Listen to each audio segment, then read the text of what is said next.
Guess what I also did on the plane? I spilled water on it.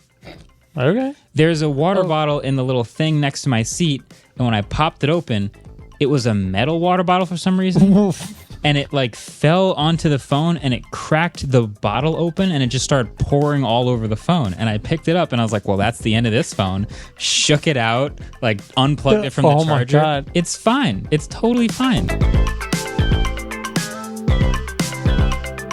All right, what is up, people of the internet? Welcome back to another episode of the Waveform podcast, back to your regularly scheduled format. We're your hosts. I'm Marquez. I'm Andrew. And David, as you can tell, is currently not here. He's out. I think he's taking some pictures in the Pacific Northwest somewhere. Yeah. So we'll see him when he gets back. Yeah, follow him on Instagram because he's posting a lot of them, and they're pretty sick so far. Get some previews of those. Yeah. But in today's episode, we have a little bit of Twitter versus Threads. Round two, I think. We've got some thoughts. Is it round two?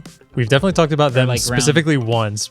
Yeah, it feels like it's sort of a second wave of Twitter versus Threads. Yeah, I think so. Yeah, but we also have a little bit of a hype or not game to play at the end. So it's not a full game show episode, but we still have games. We've done it before, and I think people liked it. It's a lot of fun to just like speculate about things that are maybe too hyped or not hyped enough. Yeah.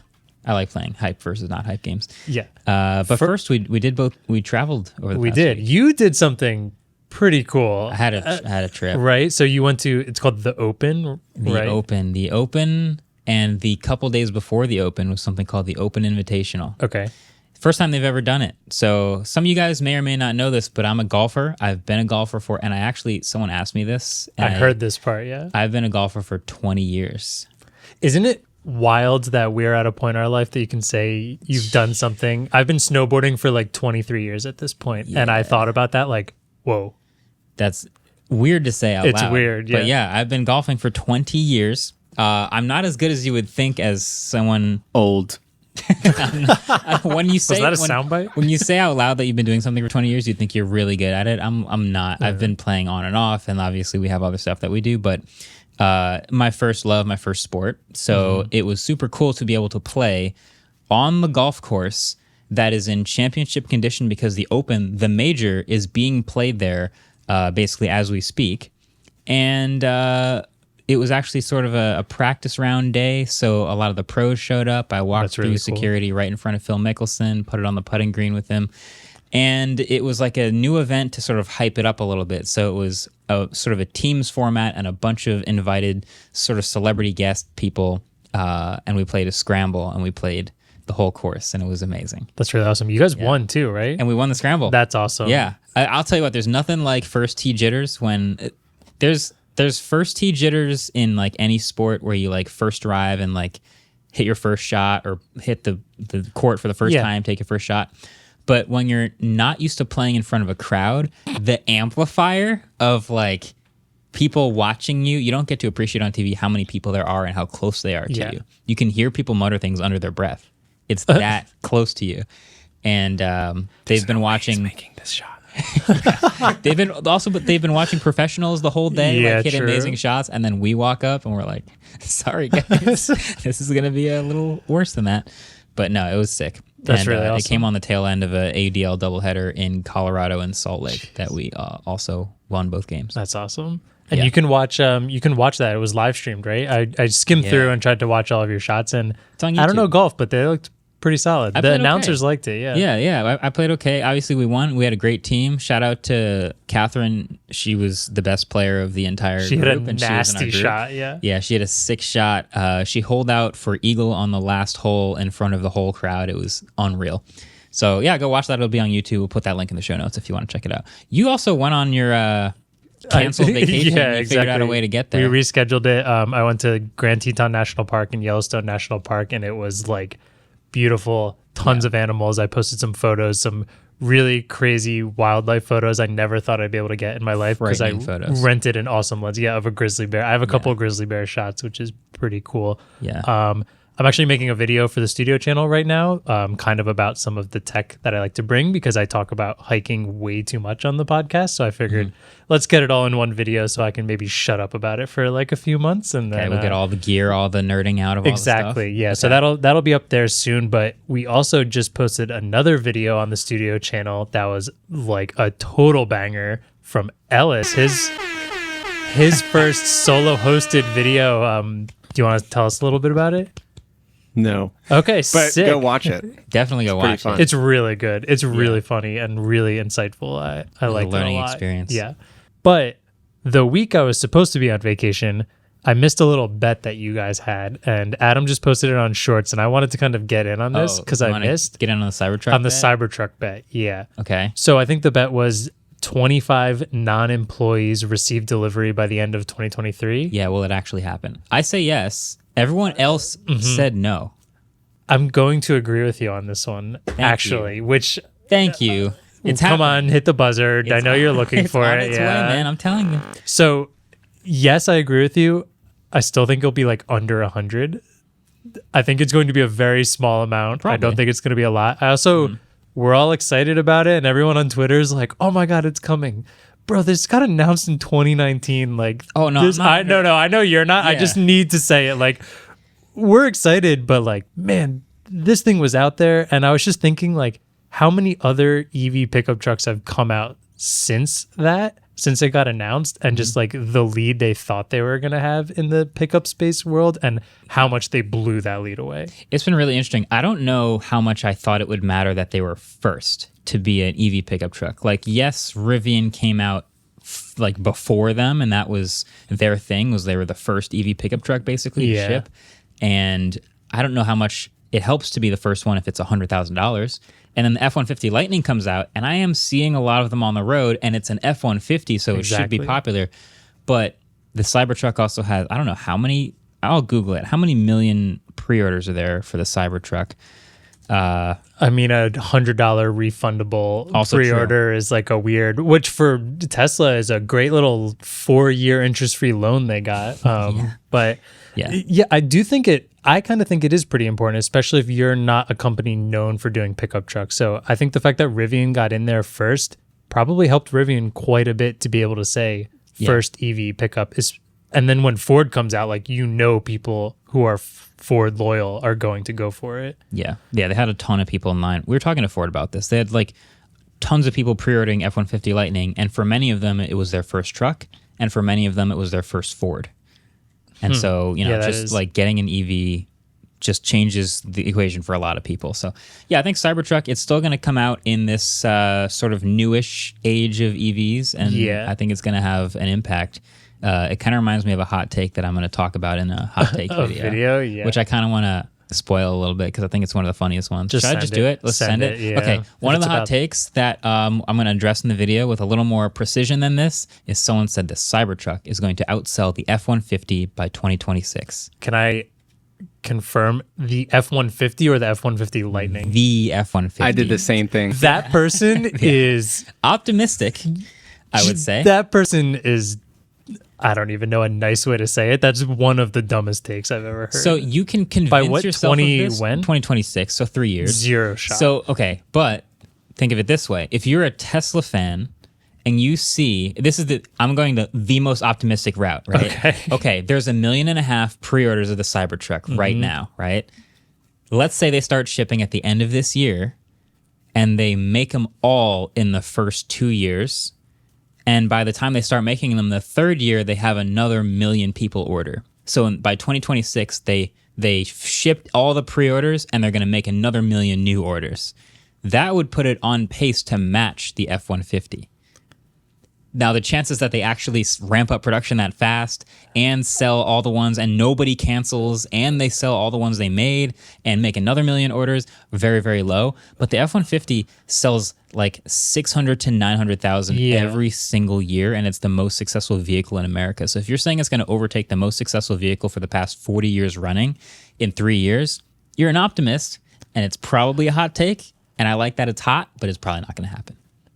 Just putting it that way. Yeah, I just don't think there's any shot that happens. I mean, it's 4 years of pre-orders, right? And even that is barely what Ford actually sells in a year. Honestly, I think most of the pre-orders happen in the first year. I do think so also, but that's why I don't see that pre-orders getting finished and X amount more coming in. Like, you hit a very huge part of the ones that you think you're going to sell. Those aren't all going to sell. And then you're not going to get a higher influx once it actually comes out, especially with now R1T Ford F-150 Lightning.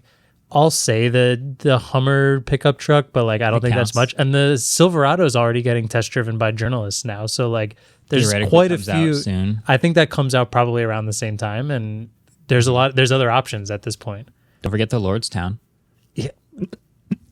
Sounded like you couldn't see through. If you're not watching the video version, I'm sorry for that. I don't actually mean that.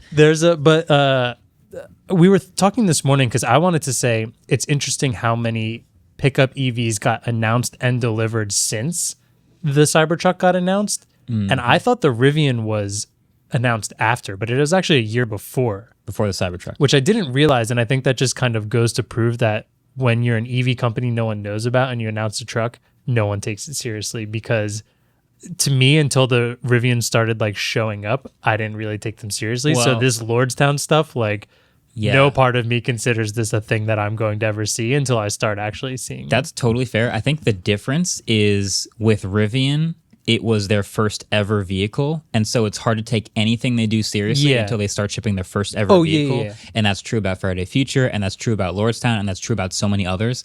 But why I think it's different with Tesla is it's not their first rodeo. Agreed. Which is why when I see them starting to test mules and roll around camoed versions of it, it seems like they're actually ramping up to something real. Where the others, I could never prove that. Yeah, I agree. I think you clarified what I meant there is more like these new EV companies as their just first EV in general. Like Tesla's been around for longer, but it's also been 4 years. So maybe I shouldn't have given them as much trust as I thought I did. Maybe it's impossibly hard to make an EV truck, and we're all But learning. it's a simple stamp that so many fleets, they can just stamp out a bunch of them. That's why the design's like that, man. They'll just Allegedly. roll out like nothing in Allegedly. 4 years. This thing is a 6,000-pound guillotine with electric motors. I will you say, know what I mean? Like, this is true, and I think it's weird because I keep hearing this about the Cybertruck, but like the Hummer EV yeah. and the Rivian are both over 7,000. I think the Hummer EV might be over 9,000. It's Yeah. 9,000 pounds. And The it's battery bigger- is 6,000. Yeah, and it's bigger than the Cybertruck, and it's admittedly it's not sharp on the corners. Like that's definitely a difference, and I don't know how that plays into these tests or whether it'll get pulled or yeah. not. It also has crumple zones. The Cybertruck, they're really big on the fact that like this thing won't crumple. It'll Right. just go through That is Despite it. having a front trunk, whatever you hit. which is good for the occupant, but not whatever you hit. It's good for the occupant in theory, right? Assuming you just do go clean through. But remember that the whole point of a crumple zone is to slow you down. It's to send energy around the vehicle, past the passenger compartment. So there is a very realistic chance that your truck will be perfectly fine and you will be like a Chef Boyardee can in you're like But the windows are bulletproof, so you won't go through them. Yeah. Don't worry. You'll just splat up I don't against know. them. I feel like I should say before the Tesla boys come out, Too late. the Model 3 and the Model S are some of the safest cars money can buy. Some of the According- biggest crumple zones in any vehicle. Yeah, the NHTSA says like those are at the top of the chart. So maybe they've got some tricks up their sleeve. But to me, this just seems like they should make this illegal to drive around schools, right? There's a like there's no way any grade schooler could survive getting hit by a Tesla truck, which is so high off the ground they couldn't see them anyway. I don't know how different it'll be than the Hummer EV. the thing, even just outside of EVs, the trucks and like SUVs we're driving in America are so dangerous towards pedestrians every way, and we let them drive all the time. Like I just don't see anyone actually stopping the Cybertruck as being any more dangerous as these. The amount of times I've almost been like clipped on the side of a sidewalk in town because some lifted pickup truck. I was just is, in like, Uber, in the city, and we were in like a Denali or a Yukon XL or something, and just like riding in it, I'm just like, we are kings of the road right now. Yeah. This is insane. They're so high and they have such a big front and like front grill and everything. It's hard to see over, and if you're in the blind spot of them, it's dangerous. Yeah, Yeah. it's So terrifying. let's put a blade on it. Yeah, maybe. let's make it go 0 to 60 in 3 seconds. and drive itself.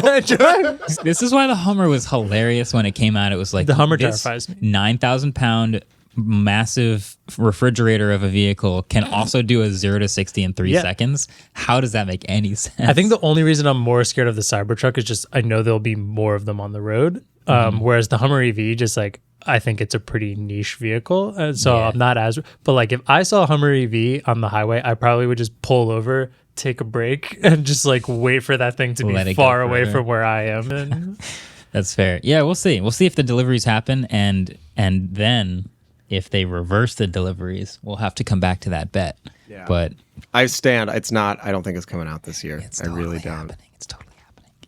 All right. Well, I think that's a good spot to take a quick break. We got a lot to talk about with Threads and Twitter. But of course, before we do breaks, it's time for trivia. Start of the season, all fresh. What number season is it? 3. Is it This officially? is season 3 Season officially. 3. Yeah. Okay. You won season 2. You also won season 1. So Sick. okay, first question coming from Ellis. All right. So I was reading on the internet, as one does, and I found out that you can wake up a computer from sleep using just the internet. You don't even have to be at the same room. In order to do that, you send a very particular message to the target computer to wake it up. It's a very silly name. That's why it's a trivia question. What is the name of that message? Is this multiple choice or? Yeah. I might need multiple choice for this one. You know what? I'll make up some choices. I was gonna say and, I mostly want it because I want to hear your made up versions of Yeah. Yeah, this. here, you know what? I'll just off the dome right now. Ready? Okay, yeah. Okay. Number 1, A, STOMP, STOMP. These are all acronyms. Okay. Number 2, WOMP, WOMP. Number 3, CLUMP. And number 4, ALARM, wildcard. All right. I'm impressed by the off the dome. I have a to think about feeling that. some of them rhyme, Yeah. and that helped a little bit. But I'll be brainstorming on that through the break. Answers are at the end, as usual. We'll be right back.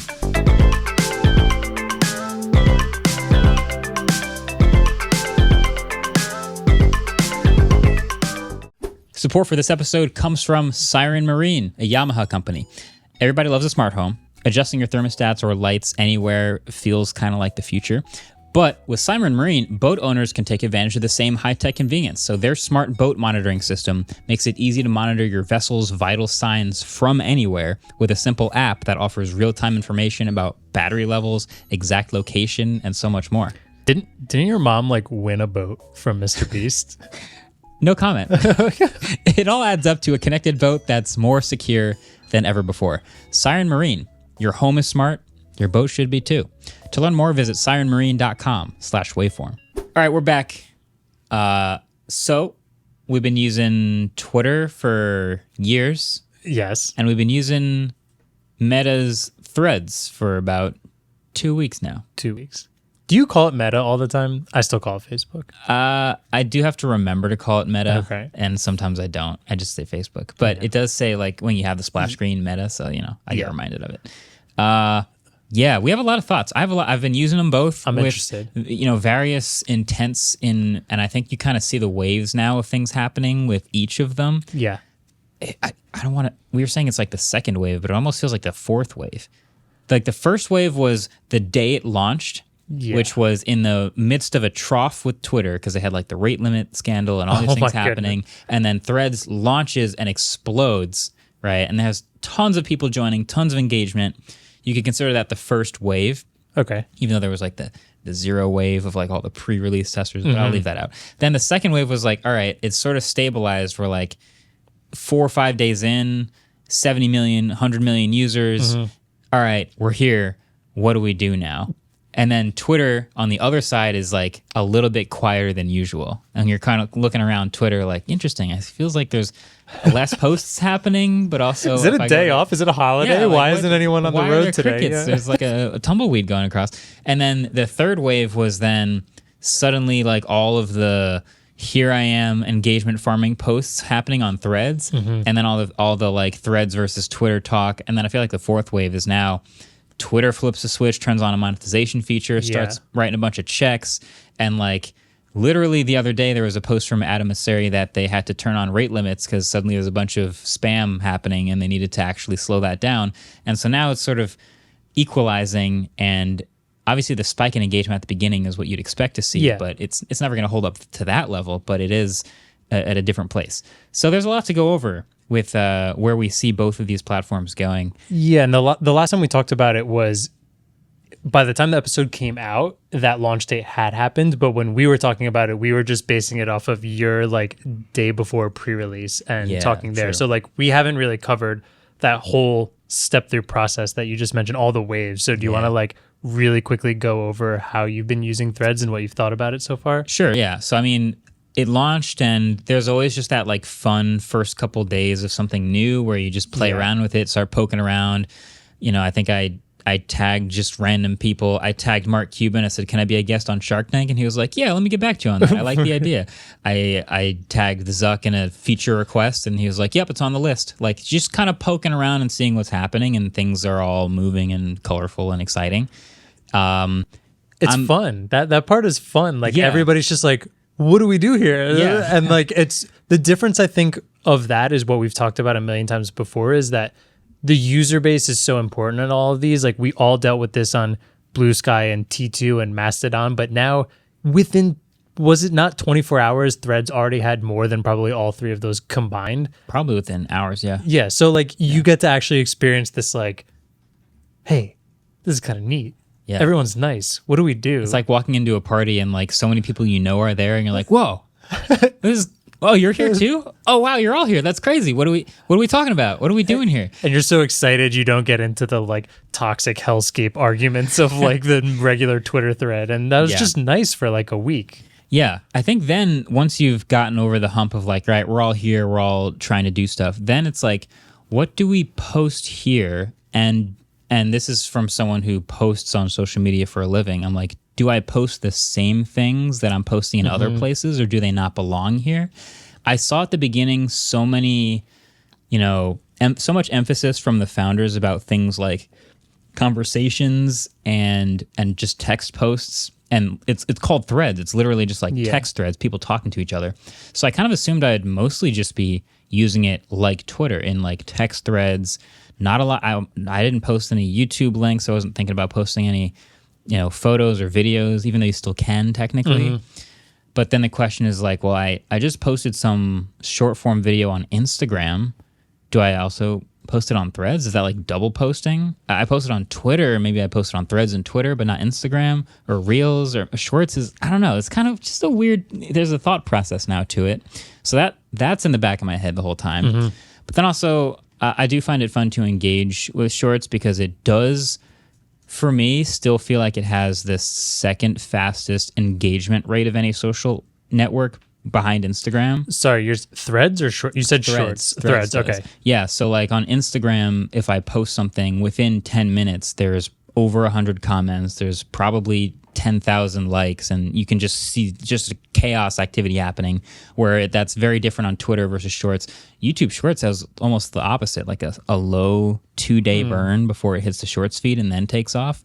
So Shorts is just, or Threads is just interesting to just like poke around and reply to something and just see how fast you can talk to people on Threads before the thread's over. Yeah, and from that first week, like, despite having wildly like less people on the platform and less followers than like Twitter that I had, like the engagement I was getting felt kind of crazy. I think just everyone was so excited to be on it. They were on it a lot more. They were replying all over the place. There was engagement everywhere. Everyone was like, oh shoot, I didn't realize you're on here yet. Like, what's up? Did you follow everyone that you followed on Instagram, or did you follow separate people? It's funny because it's more along the lines of the people who I follow on Twitter, because Instagram to me has still been this slow move over of more of my like personal life versus this like social media work life, I guess. And on Threads, I found it really interesting because a lot of people that I do know in my personal life on Instagram that don't have Twitter were creating threads. And then you posting? Get to see, just some of their stupid little... That's what I love about just like very short text-based posts, is like you can just have one random thought and that thought can be hilarious. And it just like makes my day. That's the most pure like early version of Twitter thing. It's incredible. I love it so much. It's like when you can only tweet from your phone. Yeah. And it was just like 140 like when characters. you're sending a text message to it. Just 140, just a blurb of a thought.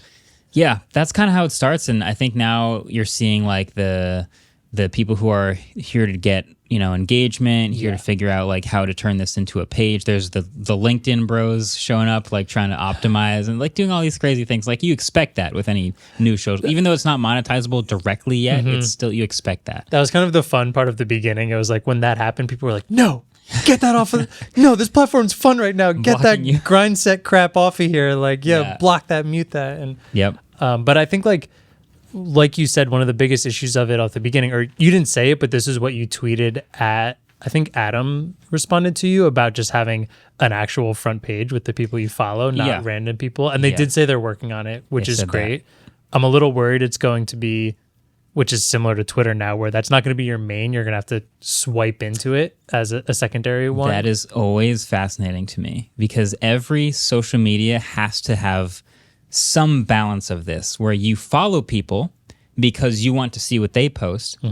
But in order for them to be successful and keep you engaged, they need to be giving you new things. It's almost like on Spotify, like we have the music that we want to listen to, but there's also like if you hit shuffle, it's going to just toss in some music you've never heard before. It's going to toss in some Explore Weekly or whatever. And that's what TikTok has got. TikTok is probably the far end of the scale. You don't even really check who you follow. Most people don't check who they follow. It's just the For You page. And on the other side, maybe it's closer to like Twitch or YouTube. Back in the day, I only watched who I subscribed to, but now it's mostly homepage.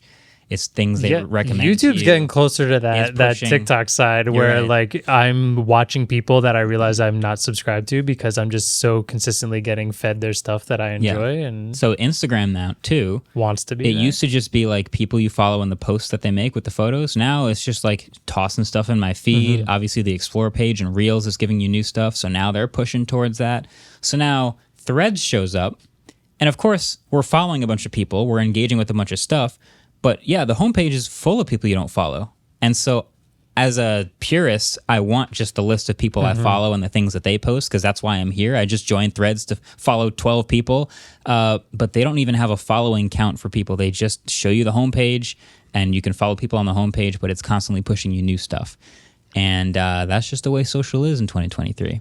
And I guess it's cool that it's on their list, but I kind of doubt it's very high on their list. Yeah, or it's not going to be like a default. Because Instagram you can do only following chronological, but it's not even like in Twitter where you just swipe over. It's like a drop down menu, that you have to do every time you open the app. I think, which is my suspicion is it will never be the default. I totally agree with that. Yeah. I did. Sorry. Quick question: When do you think they're going to add ads? Ads, because I think a big part of why people like it right now is because there's no ads. It's very pure with no ads. I think Meta has the bankroll to be able to roll this for a little bit without ads, and I think that's probably the smartest decision to eventually dump ads and make a ton of money on it. But I think we all can probably agree they pushed this pretty quickly in a very opportune moment with what was going on with Twitter. So why not completely capitalize on Twitter maybe stumbling? You don't think they did that already? I feel like they already like I think it's too early. I think they did a lot of the thing, but they're still definitely in don't mess this up mode, I think. Yeah, the pressure needs to stay on. Yeah. Like I think Twitter can have a bad week and it's fine, but if you have a really good couple of months in a row on Threads and it's the activity's still going and like you didn't ruin it with ads yet, then you start to really think about like, all right, we're actually taking real meaningful market share. We're actually changing the landscape of social media. Then maybe you start thinking about, okay, we'll do a little bit of ads here and there. Yeah. And there's a benefit to having multiple different social media sites and products that are making money and then one being able to lose some versus spending $44 billion, immediately halving the worth of that and then having to try and make up for all the loans that you take. Yeah, but Meta's also like burning money in VR and AR. So like they need something to give them a little money right now. They've got some others. They still have Facebook and Instagram. That's true. That are making cash plenty of money. Okay, so the next question, how long until Google makes one? Google. Everyone with a Gmail already gets an account. You just bring it over. This is why I was saying, do you remember how many things Google Plus did to Google Plus was ahead of its time, for real. Google Plus, which I used for every year it was out, as I've mentioned many times before. But like, do you remember when there was a plus one button on just like everything on Google search? There are still like I'll still see some trucks with advertisements on them that will still show their social media links, and there'll be like a Google Plus link on it. Food trucks all have Google Plus links. Love it, I don't know why. Yeah. On YouTube, they forced everyone to turn their profile into a Google Plus account. So you could only you could +1 comments, +1 videos, share it to your circles. They forced all of that, like the same way that we got this like nice plug with Instagram for Threads to take off. They did that with Google search and YouTube. So the fact that that doesn't exist anymore is a pretty good indicator that you can't really brute force your way into it. It's got to be good, but like Google tried.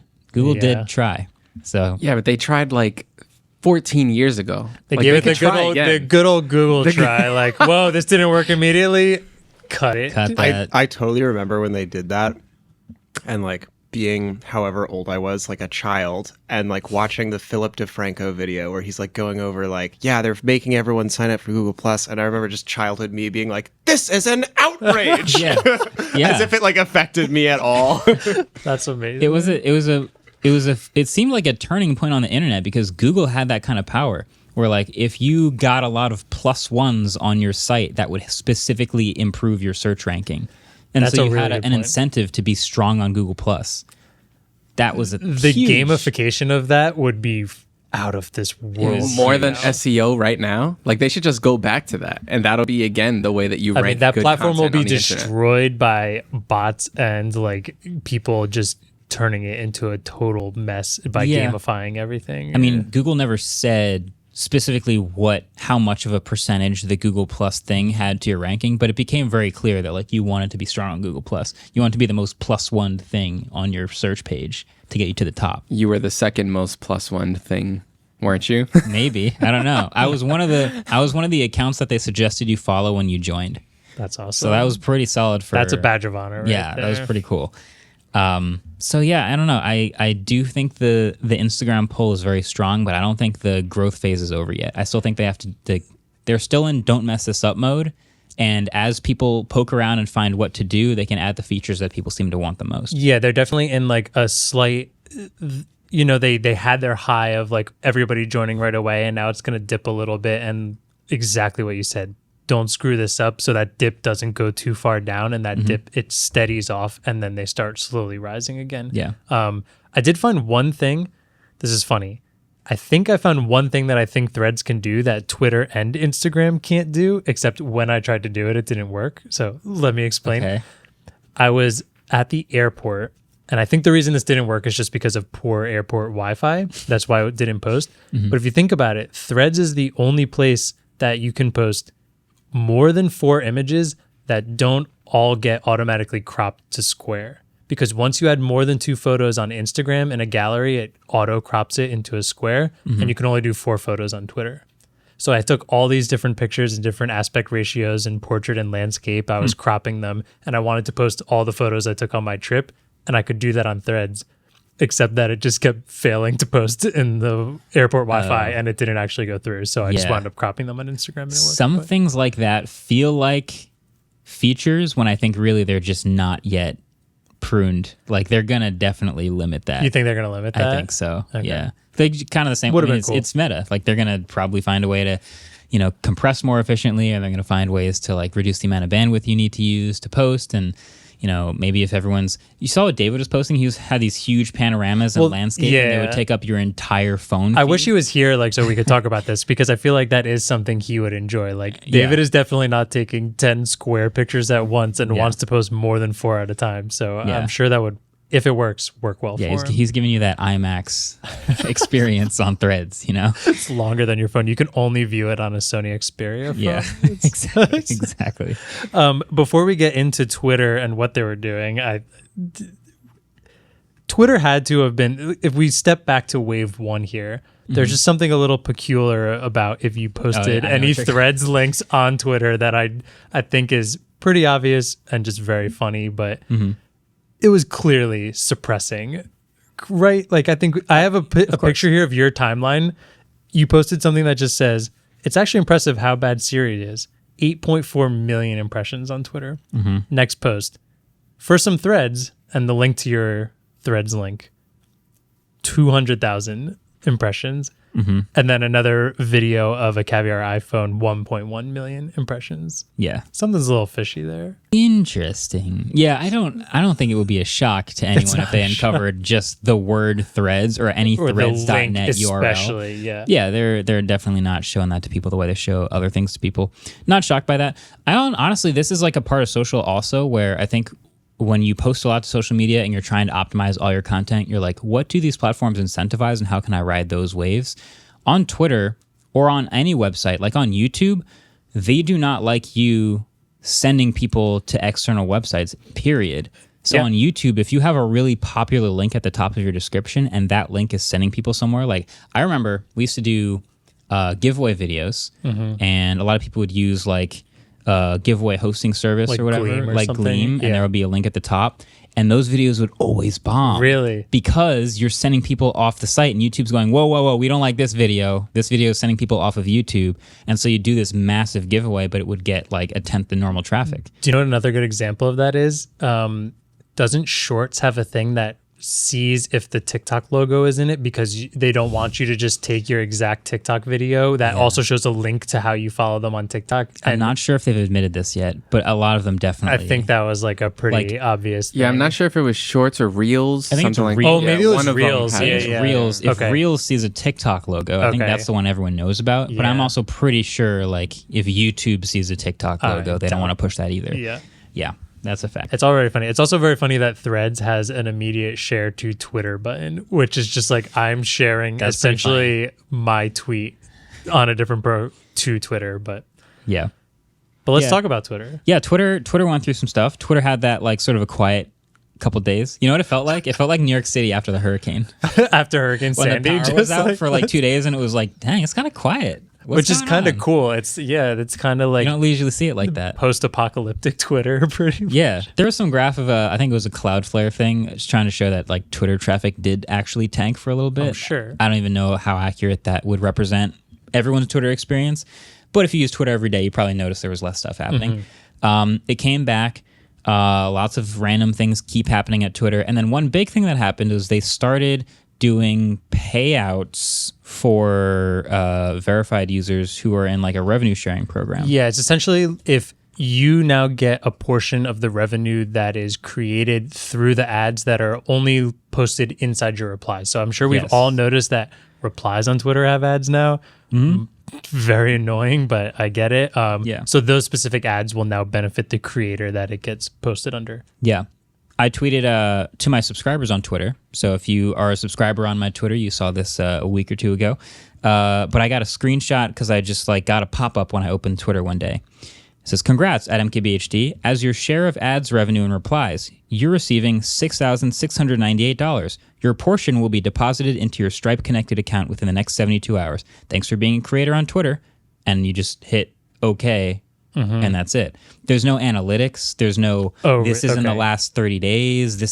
There's no like, here's the tweet that generated you the most or like any information. This is the only information I've gotten about this. And I can go into my analytics and try to find more. I can go into my Stripe account and try to find more. Almost nothing. But Interesting. But everyone got this screenshot of like, oh, I'm going to get paid for my tweets, I guess. Yeah, so let's talk. I had some questions. It sounds like Yeah. you can't really answer them. So Yeah, my favorite thing to do on Waveform, let's speculate. Sure. There's a bunch of people, and some people are getting paid a lot of money. saw some crazy numbers. I saw multiples over $10,000. Yeah. But one interesting thing here is my two main questions are, one, it says that this is retroactive back to February when it was announced. Interesting. So if you think about that, then this isn't just like 30 days worth of like payments. 6 This is months. like 6 months worth of That payments. makes a lot of sense. Which is a lot, which under why a lot of these are very big.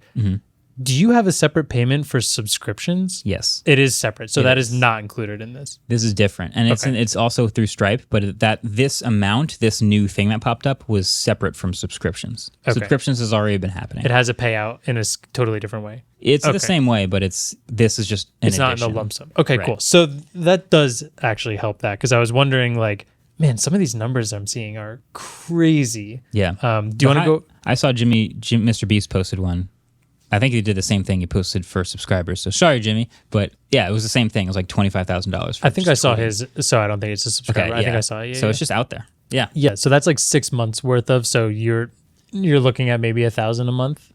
Basically, yeah. So you do the math, 6 months, 6,000, yeah. I mean, not much to just share your random tech thoughts every once in a while. To And deal with the and... annoyance of ads showing up under tweets all the time, that seems like basically, I think that moment on Twitter where it was like, oh, if I am a part of this program, I am incentivized to post more and use Twitter more because I will be paid more accordingly.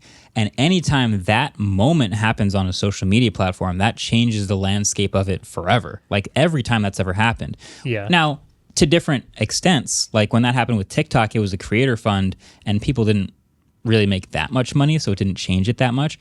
But when YouTube got the partner program and started revenue sharing, that inflection point changed YouTube forever. Yeah. So Twitter finally getting this moment, and we don't have any details about like what are RPMs, is it a shrinking pile of money? Is it a percentage? Like what is even happening? We don't really know. But the fact that it happened at all was enough for people to sort of come back to Twitter and start talking about it and figuring it out. Yeah. And there's some cool parts of it. You do have to be subscribed to Twitter Blue. But I actually don't think that's that big of a deal. If it's $8 a month, then you're probably going to make, if you are somebody making obviously over $8 a month, right, it pays for itself. That's kind of nice. The one question I saw people have was, it says you need 5 million impressions over the last 3 months. And two things here. One, do you have to keep that streak? Do you always have to have 3 straight months of 5 million in order to do that? And then I also included this tweet on here, which we'll show on the screen and I'll read out loud. But someone named John Krause, I think we've talked to him for the podcast before. He takes photos of like SpaceX and like rocket launches. He has, his impressions are hilarious when you look at them versus having to have a 3-month streak of 5 million, because he goes January 6.7 million, February 5.3 million, March 4 million, then April 74 million, May 9 million, or June 4.9 million, so wouldn't hit it there, and then July 101 million. So if that's what it was, he's well averaging over 5 million, but he doesn't have the streak of 3, but potentially doesn't have the streak. I mean, this is a very niche amount of people that this would happen to, but that would be super unfortunate to pull 101 million impression month. I think it should be, I guess if I was going just by the YouTube model, you just have to get the streak once and then you're in the program. It would be hard to imagine getting 70 million impressions in a month and just not being in the program like pretty quickly, but you know, it's hard to tell. We don't know. My other worry, and I saw this, a lot of people saying this, is just, does this potentially incentivize people to steal more content on Twitter and post themselves versus retweeting or linking to original sources? Like, why would you link to a YouTube video that might not get as many clips when you can clip the YouTube video and upload it yourself? It's obviously going to have to go through a bunch of copyright things now, which I think already is apparent on Twitter, just not as enforced as YouTube. And now you're potentially making money. Like, why would you like, am I wrong on that? No, I was just like, that's a really soft, there's whole movies on Twitter. There's like Shrek 1, 2, and 3. Right, there's like the Super Mario movie was in theaters and on Twitter at the same time. Like, this is reminding me of like the Kick website. They're just like, yeah, man, come over here, stream whatever you want. Like, we're streaming the Super Bowl. And it's like, you guys know that's not going to work for very long, right? And they're already starting to now like strike all these big people that went over there and are like, I thought we could watch movies. It's like, no, it's not the Wild West. It's the internet still. There's still copyright laws. That's exactly right. So this is why it feels like Twitter, and I've been telling people at Twitter whenever I have any contact with Twitter, to like, please communicate more. Like, people need to know what the rules are. And at this point, we don't know most of these rules. Like on YouTube, for example, we know about the copyright system. We know about how to get into the partner program, what the requirements are. And then once you're in, how it works. You get all the analytics and the revenue sharing information so you can optimize however you want based on known info. On Twitter, none of that is really communicated at all. So you need people to communicate in order to communicate. You need a communication team, turns out. But like, this would be super useful information for this whole inflection point to have the most impact. But as of right now, it feels like, there's going to be people who just go, oh, more Twitter activity equals more money. Okay, let's just post constantly and steal a bunch of stuff and post more, because there doesn't seem to be rules that specifically enforce that, where when you do define them, then you get better answers to those questions. Yeah, and I think like a pretty good example of even past like like videos are pretty obvious you're copyrighted, or like audio, it's pretty obvious you're stealing that. But when it's just like a random thought, it's very hard to prove that you were the original of that. And there are people that can just scrape not only Twitter, but a ton of other stuff. We know there's somebody who we know got very popular on Twitter from just scraping Reddit threads about programming, and now is like has a very big following and just basically retweets and reposts things that are already on the internet already, and probably is making quite a bit of money from this. Yeah, and I don't know if there's any Twitter copyright system the way you see it built so clearly through YouTube. Like that system that was built behind YouTube like took years and negotiation and lawyers and paperwork, and like that is built now in a way that it's part of YouTube. I hate to keep using YouTube, but like, hey, it's the S tier platform, so they've got it built. Yeah. It's figured out. So yeah, this is something they've got to figure out. Whoever's in that office building just got to figure it out. I have a feeling they're just going to wing it. Till they can't anymore, yeah. Might as well. I'm sure there's also Threads conversations probably about this, because Threads is so new. I don't think there's no revenue share program, but when they do start doing revenue sharing or ads or whatever, they got to figure that out too. Yeah. We'll see. I'm interested to see. I am very interested with what Adam said, is like, when are ads going to start getting onto Threads? I guess to wrap up this conversation, I kind of wanted to see how you think, or like how is Threads been turned into your just like everyday life right now? Because I think that's the most important thing. Yeah. Well, I guess it's probably different for everyone. We can probably all answer this. For me personally, it's not on my primary home screen. Okay. It's on one of my home screens, though. Okay. It replaced... Is Twitter on your primary home screen? No. Okay. It's next to Twitter on my third home screen. Okay, cool. So it's, it's made it out the app drawer, which is cool. And yeah, I open it just for like the same level of entertainment as Instagram, interestingly. It's not the same content, but it's the same level of, I'm just going to scroll for a while and see some fun stuff and peace out. I was in an airport for 4 hours and just like flipping back and forth. You know, it's just like casual, passive entertainment. And once in a while, you'll engage a little bit, reply for some threads, talk to people. That's kind of what it is. There's no DMs. So yeah, that's just like surface level what I use it for. Yeah, I'd say my use case on it right now is like, I still have that habit of just, mine's in a folder right next to Twitter, but my like habit is to just folder Twitter, like, boop, boop. It's just like such a habit to just like hit it. Yeah. So I'm so much more hitting Twitter, scrolling through Twitter, and then being like, this isn't great. Oh yeah, there's Threads. And then going to Threads and then looking at that and then maybe replying like once. And overall, my usage of social media that's reliant on text posts has just dwindled quite a bit. Here's a question. Yeah. Let's say you have a bucket of all your social media. Let's say it's, 100 units. Have your units overall gone up, or have you split up your units into smaller pieces?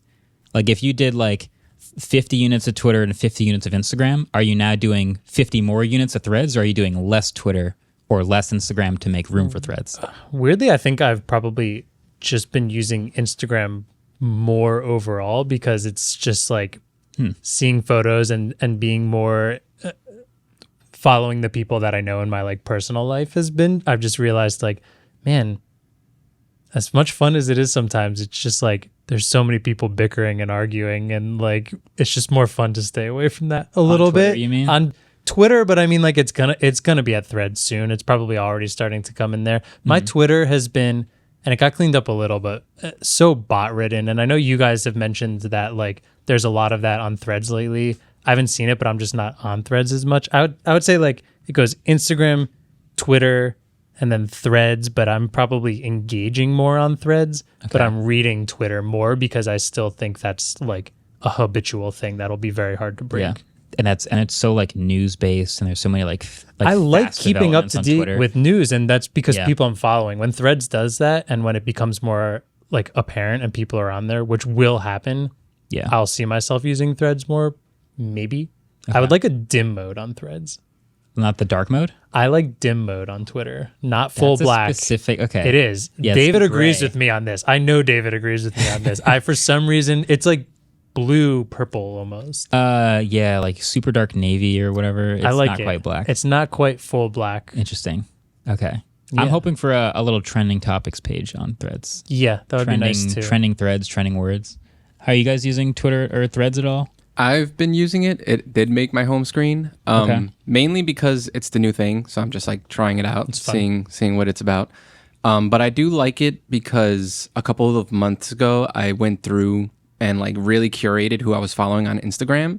So my Instagram for the past couple months, I've actually been having like a decent experience, which is crazy. It's good to do that once in a while. There's actually like interesting people and creators and things that I like that I follow. Yeah. So when Threads happened and it all just transferred over, it's been pretty interesting seeing those people now. I have like a different experience than Twitter, which when it first came out and I like was first starting to follow people, it was all tech people. So like Twitter for me for the longest this whole time has just been exclusively tech people. And now all of my other interests are also on Twitter basically because of Threads coming out.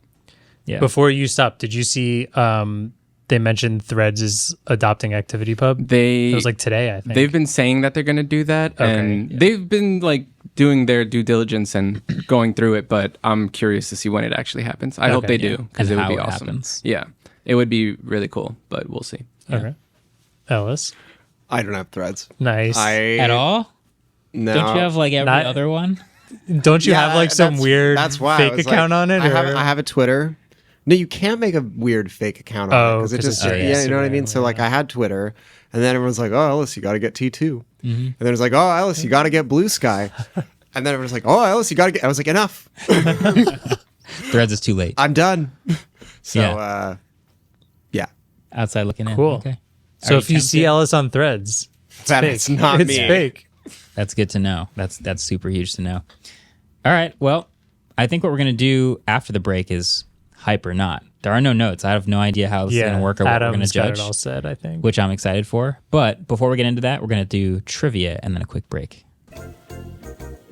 Okay, question 2. Do you guys want a tech trivia question or a nature question? Agricultural. You're asking Marquez and Andrew. And Andrew. if they Part of me wants to say Heck. tech because when I get the other one wrong, I'll be more embarrassed. So the audience I probably like. wants You know to hear what? tech. Let's do a nature question. Nature question it is. Marquez. Now, is this a nature? Is this a specific? I'm still going to get it wrong Is because this a national park question, or is this just nature in general? Yes and touch no. grass It's just nature in question. general. All But right, let's do that. okay, Cool. So, Yeah.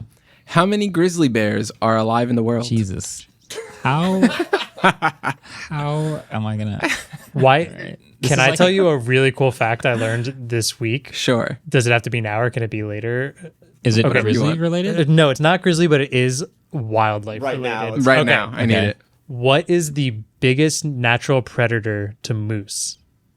Humans. No. like Largest. size wise, Largest? Yeah. orcas. Yes. Let's Dude, go, good baby. job. Moose man over here. What? They swim and they swim up in like the Arctic. Oh, they do and swim. orcas have been known to eat moose. That's the. I don't think it's very common, but it can gnarliest- happen. Whoa. Dude, That's kind of crazy. All right, that's the best trivia thing I've that's heard. Claire taught me it That's over the insane. week. It was Good crazy. to know. Imagine being an orca and being like, "Oh, jackpot." That's sick. Okay. Well, we'll take a quick break. We'll be right back.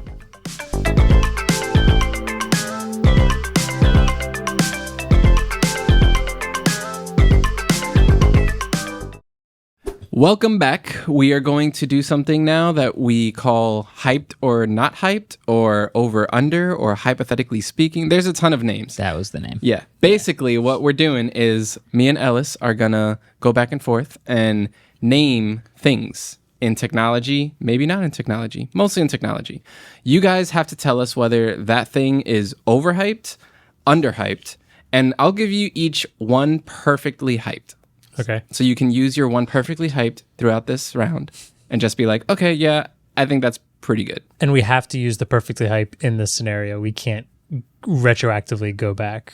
Yes. Because you want to like kind of save the perfect. Yeah, you got to save it don't for wanna when miss you're it. really Yeah. stumped. It's but- more spicy if you have to use it Exactly. right away. With Fair. Okay, cool. Okay, so I'm going to start off with an easy one. Okay. Red cameras. That's Hyped. not easy. Are they? Yeah, That's like not easy because to I feel two like that's- different communities, there's two very different Yeah. answers. Yeah, I want to get into that. Give me both. Okay, so among normal people, overhyped. Agreed. Nobody should get one. Well, they're also overhyped because like so many people are just like, Marquez uses a red camera. That's why everything looks amazing. Right. They don't have any talent. It's just the red camera. Right. doing And like Red built everything. their brand up in a way that made that easy. Like, good job, Red. You have a strong brand. People see Red cameras and go, oh, wow, nice camera. But in like the video making community, I think I don't know if they're appropriately hyped or underhyped, but like, I think they're really good, especially for as a one person shooting manual focusing camera. As far as that goes, I can't get better quality out of any other camera, me personally. So I'm trying to average them. I guess it's like slightly underhyped. Maybe. I'm definitely not using my perfectly hyped on the first one. It is hard to say underhyped because like you can pull a lot of incredible footage out of a lot of cameras, and like it's really hard to be like, oh yeah, people aren't giving Red enough credit, because I think they're getting I think they're getting their credit. It's very obvious they're getting their credit, but like you said, not many people ever need to have one, especially in our job. The way we use them, like we pull thumbnails as a still frame from a video, and it is a 33 megapixel full frame still. That's unreal to get that from video frames. But I think as an average, I have to say they're overhyped. I think I kind of have to say they are overhyped. Yeah. All right. Overhyped consensus. Yeah. All right. Ellis, you're up. This one is near and dear to my heart. Okay. Licensed dongles. Like, if you want to use some software, you have to plug a dongle into your computer.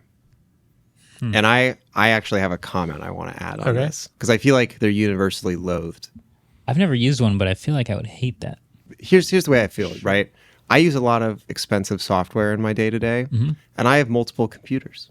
Right. And I don't want to have to buy that software twice.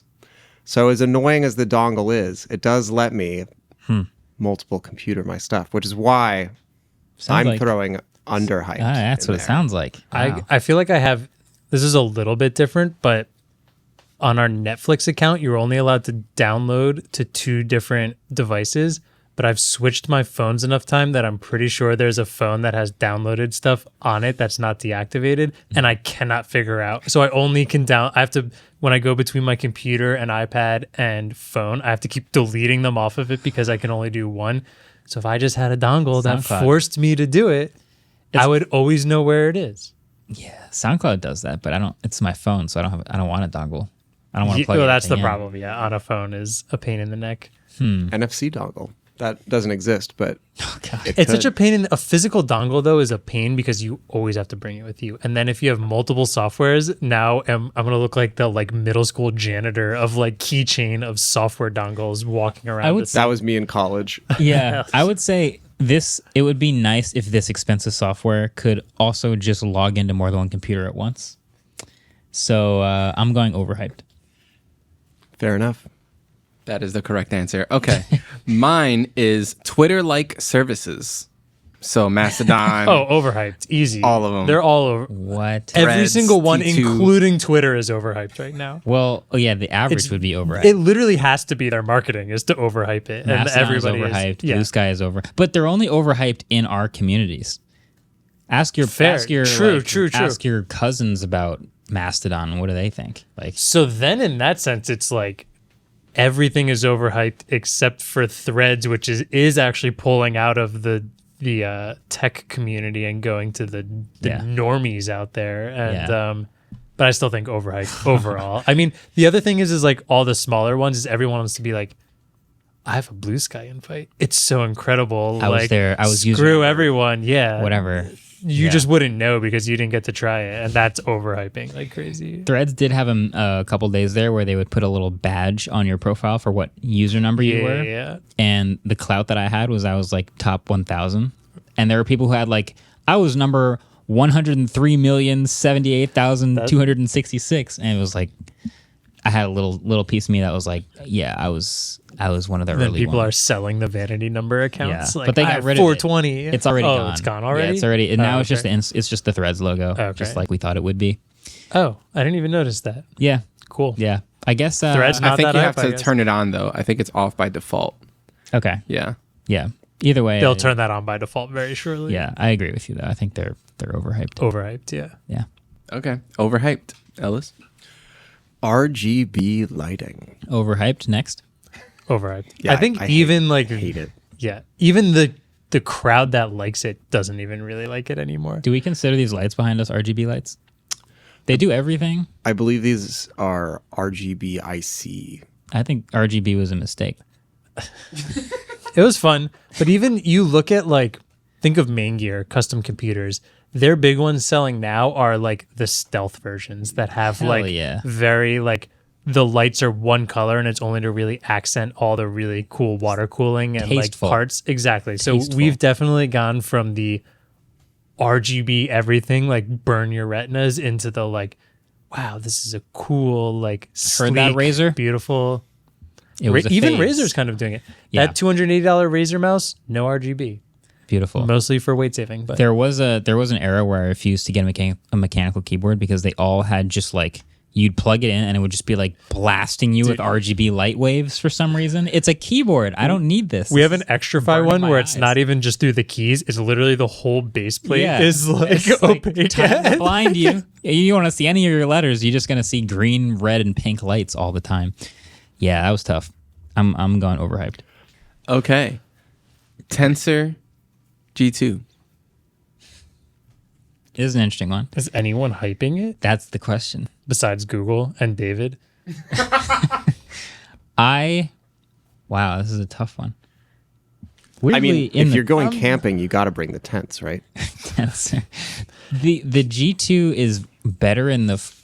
That is tough. It's not okay. I can evaluate how good it is, but I don't know how to evaluate how hyped it is. It's pretty good, but it's not that great. Like in the Pixel 7 and 7 Pro, it's decently performant and okay battery life. And for some reason, the Pixel Fold, it's quite nicely performant and not good battery life at all. But is it hyped at all? That's kind of, I don't feel. I think I'm going going to throw it as underhyped because just it hasn't reached the level of us like considering it. Like when you talk about all Android phones, you're like, this has the latest Snapdragon. And like Tensor is just such in this category by itself where iOS is as well, but they've had years of making that. So you're used to saying this is like the new A whatever chip. And then Tensor is just, we've only had 2 years of it, 3 years. Yeah. So like, I think it's underhyped, but it's, I don't know. Is the would you say the it's A16 good. Bionic is overhyped or underhyped? I think all phone chips are overhyped, if I'm being honest. I think I could say that the A16 Bionic is underhyped. I could argue that I was going to say Probably. all phone chips are underhyped. because they're tiny little computers in your pockets Yeah. that are doing these crazy Fair. things like processing on device, building a voice out of scratch from your own voice, just like weirdly capable. Yeah, and then I see like 10 Qualcomm videos out of Hawaii that are like the new Snapdragon video, and I'm like, this And is those are overhyped. overhyped. Nobody cares They're about definitely this right overhyped now, in yeah. those. I think just for law of averages sake, I'm going perfectly hyped. You're using your perfectly hyped here? I'm using because if I say overhyped, that implies that there is any hype at all about Tensor, and I don't. I just think there don't is. think there's really any hype And if about I say Tensor. underhyped, that would have to imply that Tensor is like better than expected in some way, but it's not.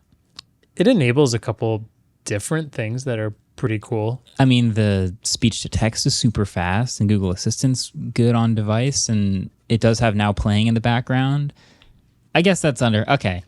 I think I'm going to go underhyped. You talked me into it. I think now playing is pretty sweet. I'm going underhyped. Now playing just for that one feature, Yeah. which only works on Tensor It devices. literally can't work on anything else. It It's works impossible. in Tensor G1 as well, though. Okay. But I'll stick with, Snapdragon could never. let's go underhyped. Sure. Wait, that was only a G1 feature? G1 and G2. I thought Now Playing's been on Pixel for a Yeah, I while. thought Yeah, it's both the Tensor chips. I thought it was pre-Tensor though. Really? I think my like Pixel 4 had it. Yeah, Ellis just give me the thumbs It up. did. Never owned one. Sounds overhyped. So that's not a Tensor feature.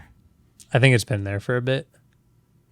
And it never works when you want it to. I swear. I was just gonna say Now that. Playing I think is so cool. And every is. time I'm like, what song is this? And I tap my phone to see it. Nothing's there. Okay, so there is something to it, and I have a tiny rant about this, and it is complete speculation because I don't know how this feature works. Okay. But if you are sitting in a car and the radio is playing, and the song, you change the radio station, it pulls up in the middle, it will listen to the first 5 seconds of the song and instantly tell you what that song is, and that is amazing. And I think what then it happens is it knows at what part of the song it was in, and it doesn't start checking for a new song until it gets to the end of where it thinks that song would be. So if you were in a 4-minute song and you pull up in the middle of that song, you're not getting another now playing answer for 2 more minutes. And so if you're shuffling through radio and you get one ID'd and then you shuffle to the next radio station, you won't get it. If that's how it works, I want to talk to the manager. I think that's how it works. I love the conspiracy aspect of this, is like maybe that's how it works, because that's totally something that I would believe would happen if that's how I realized it. Yeah. And that kind of makes... I think Now Playing is awesome. I just realized I don't have it on my Zen phone, and I've been using it for like a month, so apparently I didn't use it very much. It's good. It's good in Ubers. All right, so are you into Perfectly Hyped then? If the thing I'm you thought sticking was... with Perfectly Hyped, yeah. Okay. Yeah, Cool. Tensor All G2. right, so you used your Perfectly Hyped. There it Andrew is. still has his. All right. Streaming TV sticks. Is there any hype at all about these? I think it's overhyped because they're pretty much useless at this point. Are they? They're mostly built into TVs, aren't they? Exactly. Well, Any new we're TV. saying I wouldn't consider that built into the TV. I would just not consider that a streaming TV stick anymore. But you're talking about like a Roku stick that you plug into an HDMI port. At this Where point, to most- turn a non-smart TV into a smart TV. Right.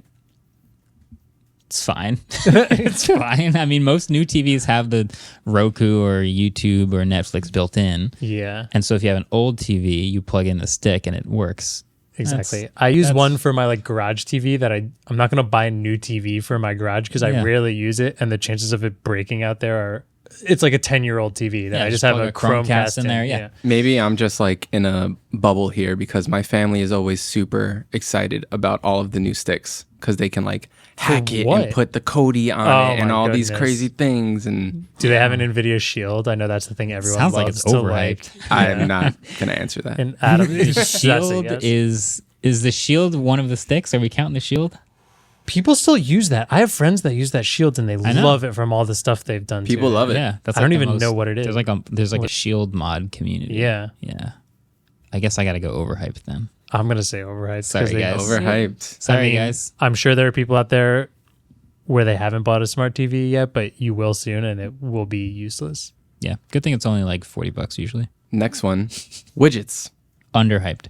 Underhyped? Yeah. Like touchable widgets scrolling on the Apple Watch. It's supposed to be coming. Widgets in general are so good, and I've seen so many iPhone home screens since widgets have come out that don't have widgets, and I'm like, guys, what are you doing? You're missing out. Widgets are so useful. I think I'm gonna use my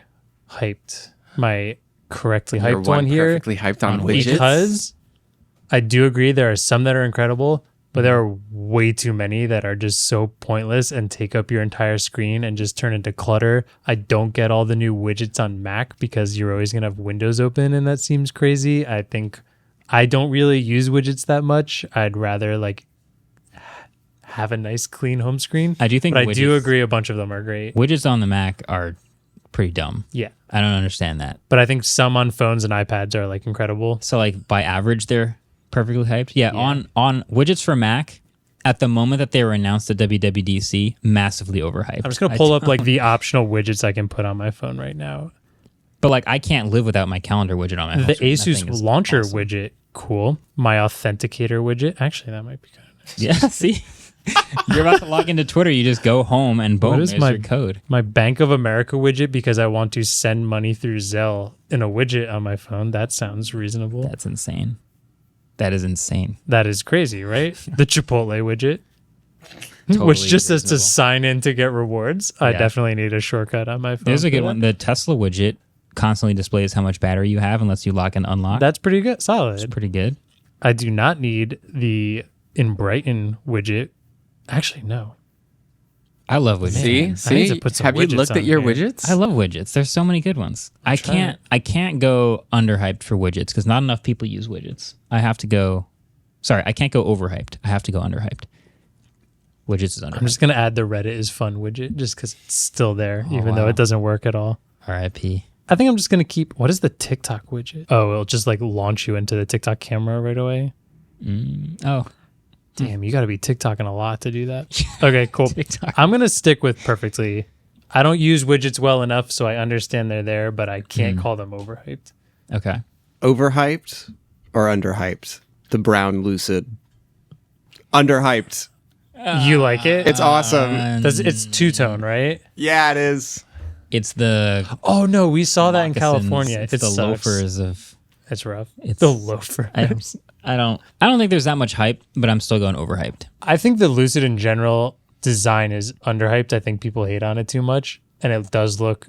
I think it looks good, and in some colors it looks really good. It looks like a Brown ain't that color though.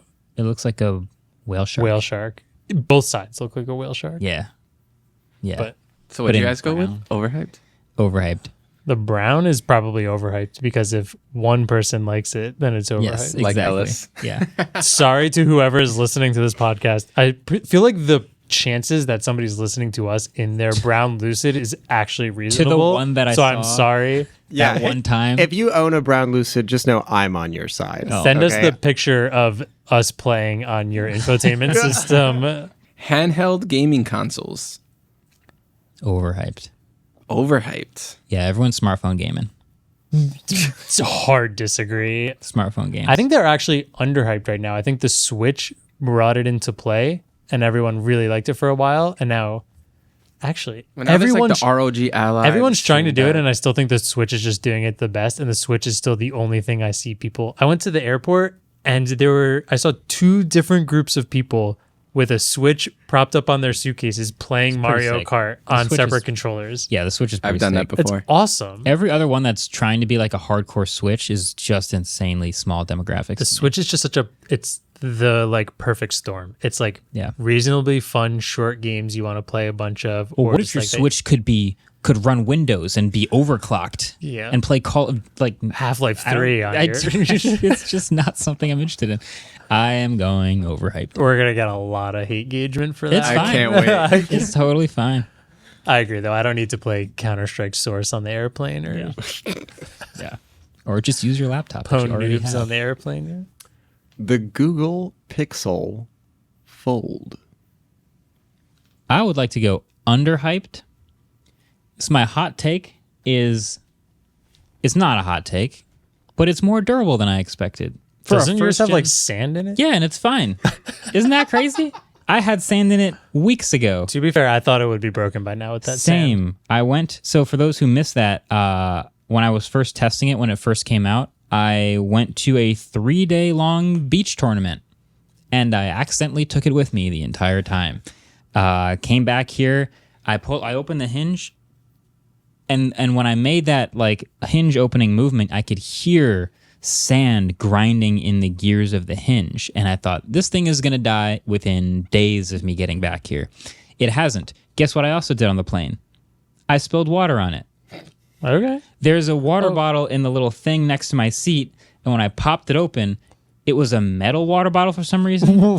And it like fell onto the phone and it cracked the bottle open and it just started pouring all over the phone. And I picked it up and I was like, well, that's the end of this phone. Shook it out, like unplugged it from the Oh my charger. God. It's fine. It's totally fine. That's actually really impressive. It cracked the I bottle. know that's Yeah. in the metal like bottle. a thin metal water bottle. Like It's- what? It sounds like I should the take a like picture. the photos of like the old Volvos when cars would crash into them and then the car would get destroyed because the Volvo is Yeah. just like a rock. That's No impressive. crumple zone on that thing. Yeah. No, That's this, the Cybertruck. this is the Cybertruck of phones. There it is. It's the Cybertruck of phones. Underhyped for sure. Pixel Fold is underhyped.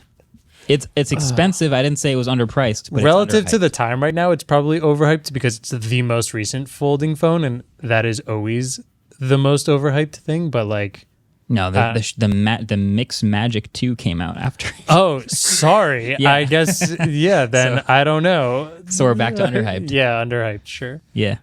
All right. Next one. Hyundai's new design language. Spicy. You can't get me to say underhyped. I love their new design language. I don't know. Just Hyundai? Just okay, Hyundai and Kia because they're Hyundai both and kind of Kia. like You the same. Won't say underhyped. I love them. Yeah. yeah. think So they're I great. Wait, so no, yeah, that would be under. I don't Sorry, think people are won't giving. say- I won't say overhyped. Yeah. Yeah. I'm very likely to say underhyped here. I think they're underhyped. I think some people are giving them credit. I don't think, but even like Claire all the time has been, and this isn't even just their EVs. Some of their just regular cars, their ICE vehicles are putting out. Telluride, They look baby. good, man. They look great. Claire's like, wow, I really like. I saw a Kia Stinger here, and I thought, damn, that looks like a Dude, like the a Stinger Maserati. looks pretty sick, Kind yeah. of fire. Like I would never buy a Maserati, but the Stinger looks like one that I would buy. They're both South Korean, right? I believe so. Yeah. Killing it. Did you guys see the Santa Fe, the 2024 Did you- oh, Santa we Fe? looked at That it this one morning when you was were looking. Yeah, Brandon and I in the car concluded it looks like a Range Rover, but kind of like a. There's a very long conversation here about Like a it. Yeah, we had a huge I think debate Alex this thought it morning. looked a lot like the R1S, but I think it's more Range Rover style. It is a 3-row, right? There's no way it's that bulky with only 2 rows.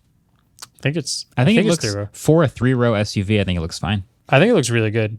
So wait, Andrew, you're saying I think it's underhyped. Underhyped. I do think Underhyped. people are giving it credit. I don't think I also enough think people are giving them credit. They look really good, and I think they still have the like cheaper brand just behind them, but that doesn't mean my it thing can't is look that good. like they look great, but also like the car itself is like meh. so. That's good design because the design is so much better than the rest of the car that you are let down by the car, which means the design is great.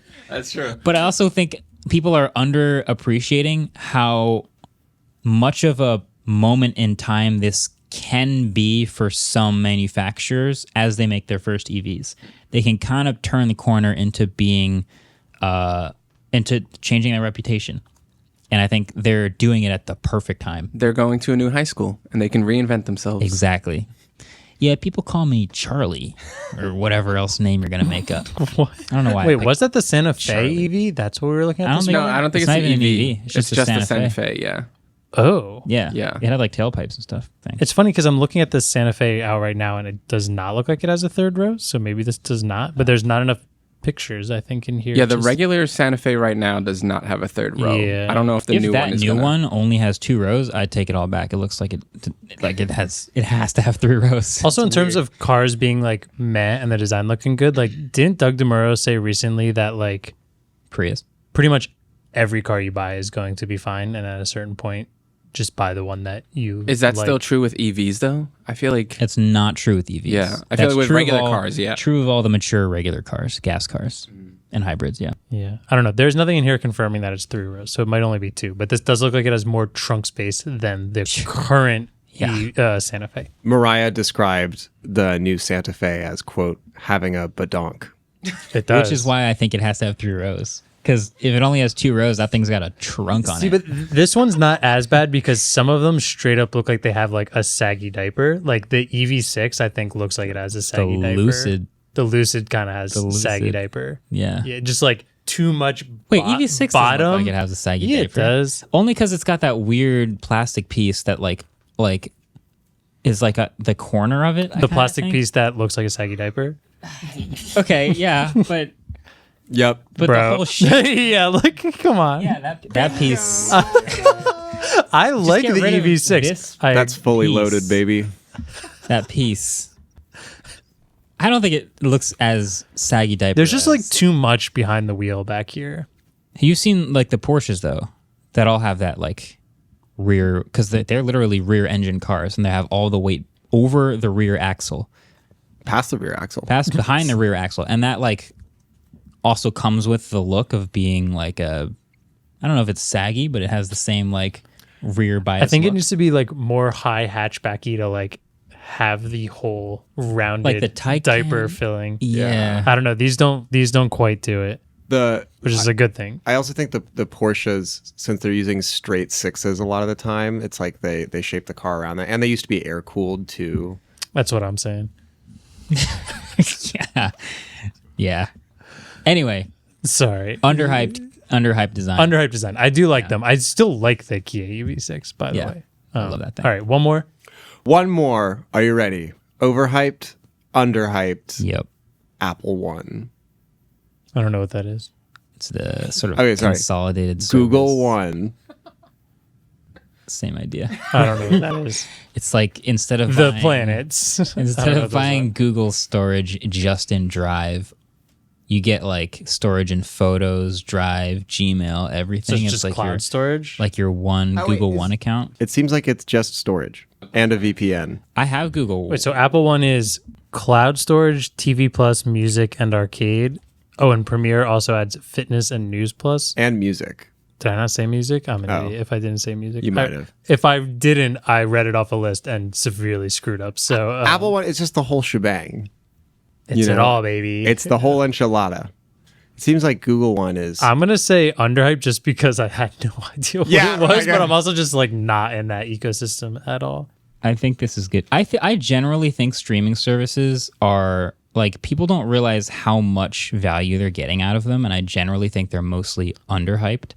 Like YouTube Premium being $12 a month or whatever it is, and getting ad-free access to the entire like history of humanity's video archive is pretty good. I think that sentiment is right and will be wrong in 5 years because so many streaming services are just taking full advantage, and it's all going to turn into this very weird, too many of them asking for too much. Didn't Netflix just eliminate their $9.99 basic deal? So now rather than a basic no ad one device, it's only ad supported or the like $15 multi-device 4K streaming version. So what do you get for $15 a month? I think you get up to 2 devices, or like 2 or 3 devices. You do get 4K and no ads, or you pay $6.99 and you get ads.